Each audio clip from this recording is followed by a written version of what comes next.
juste aux hommes, mais au-dedans, vous êtes plein d'hypocrisie et d'iniquité. Amen. Bien-aimés, la première des choses qui est devenue rare, comme un métal précieux, c'est la vie de sainteté. Elle devient rare dans nos milieux chrétiens. La sainteté devient juste en apparence, juste à l'extérieur. Mais au-dedans de nous, nous sommes comme des ossements de mort. Nous sommes éloignés de Dieu. La sainteté n'a pas de prix, bien-aimé. La sainteté est quelque chose, c'est un trésor qui est très précieux aux yeux du monde et aux yeux de Dieu. Il y en a combien qui peuvent se dire qu'ils vivent dans la sainteté aujourd'hui? N'oublions pas que la Bible dit, sans la sanctification, personne ne verra la présence de Dieu. Il ne faut pas vivre une vie de sainteté en apparence. L'apôtre Paul nous exhorte, nous rappelle et nous prévient que dans les derniers temps, selon 2 Timothée 3,5, que dans les derniers temps, les hommes auront l'apparence de la piété, mais au-dedans, ils vont renier ce qui fait la force. L'apparence de la piété signifie la forme extérieure de la religion. Porter un nom chrétien, venir à l'église, faire des prières kilométriques, tout ça, ce n'est que la forme extérieure de la religion.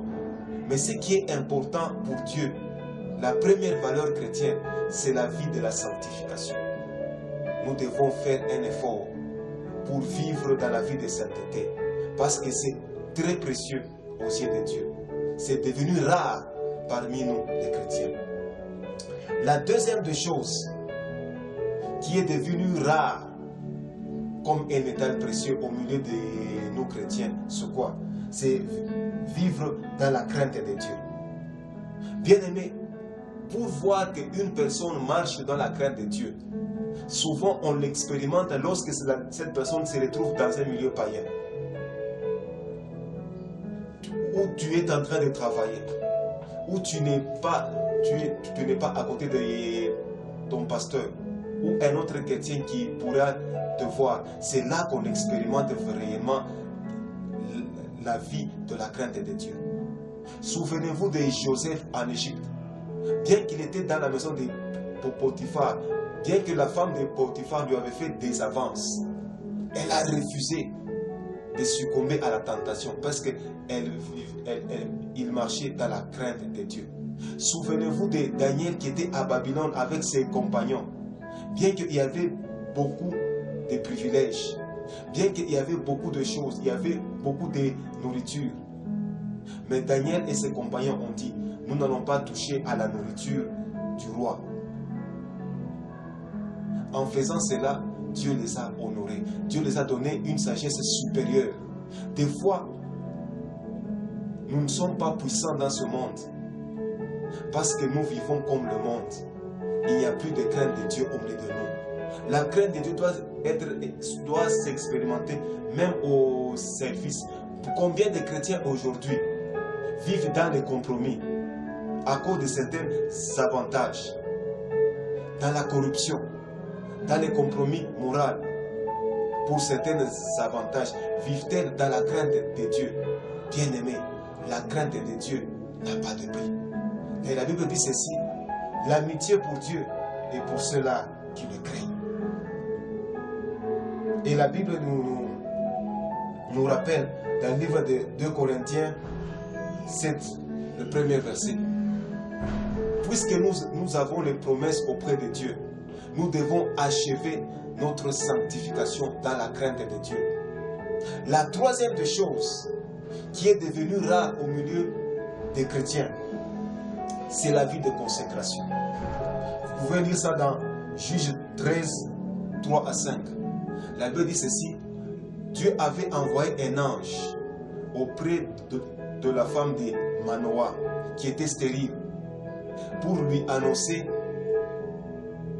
la naissance d'un enfant qui devra délivrer Israël des mains des Philistins. Et cet enfant, c'était Samson.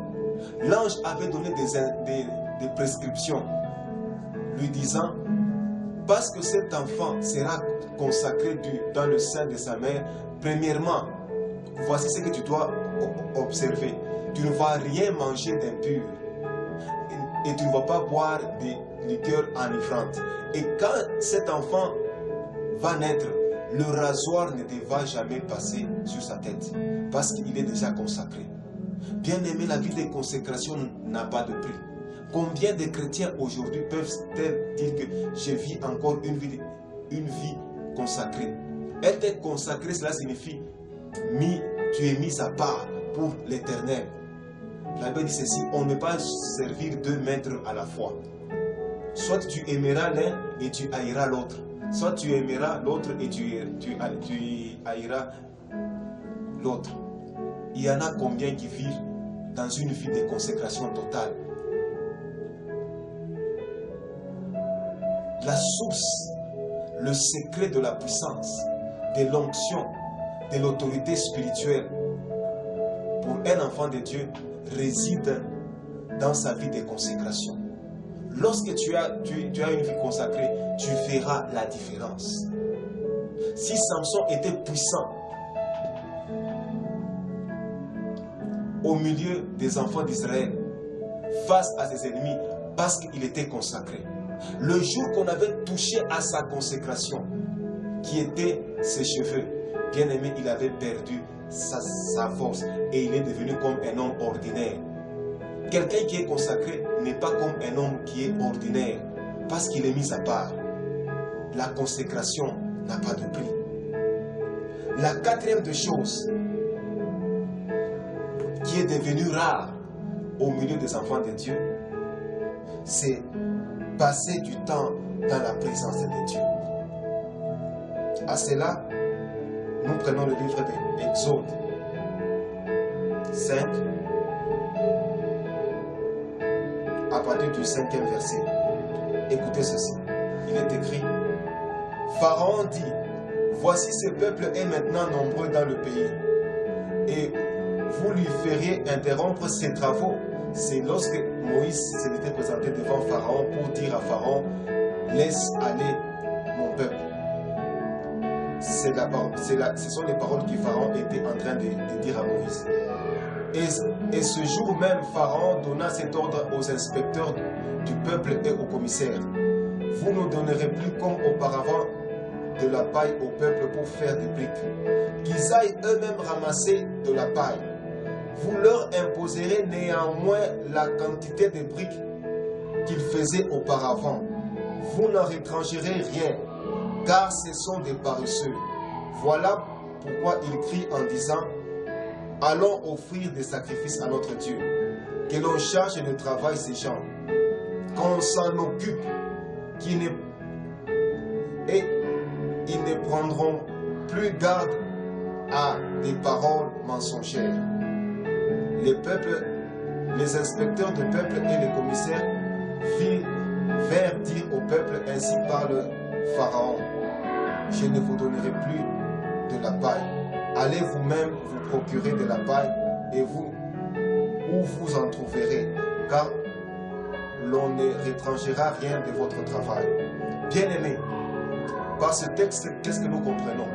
Lorsque Moïse s'était présenté devant Pharaon pour dire à Pharaon, il est temps de laisser partir le peuple de l'Éternel, qu'est-ce qui s'est passé? Pharaon a jugé bon de multiplier les travaux des enfants d'Israël. Pourquoi? C'est pour les empêcher de participer, d'aller offrir, de prier. Bien aimé, il n'y a pas de prix à passer dans la présence de Dieu. David a dit, je suis dans la joie lorsqu'on dit, allons dans la maison de l'Éternel. Lui qui était un roi, qui a goûté à tous les plaisirs du monde, mais il a comparé passer du temps dans la présence de Dieu qu'ailleurs. Il a préféré passer du temps dans la présence de Dieu parce qu'il n'y a pas de prix à cela. Surtout dans notre monde actuel, beaucoup de gens s'empressent à leurs propres activités. On donne très peu de temps à notre Dieu. On oublie de passer suffisamment de temps dans la présence de Dieu. Voilà pourquoi beaucoup de choses nous échappent. Voilà pourquoi nous expérimentons la puissance de Dieu.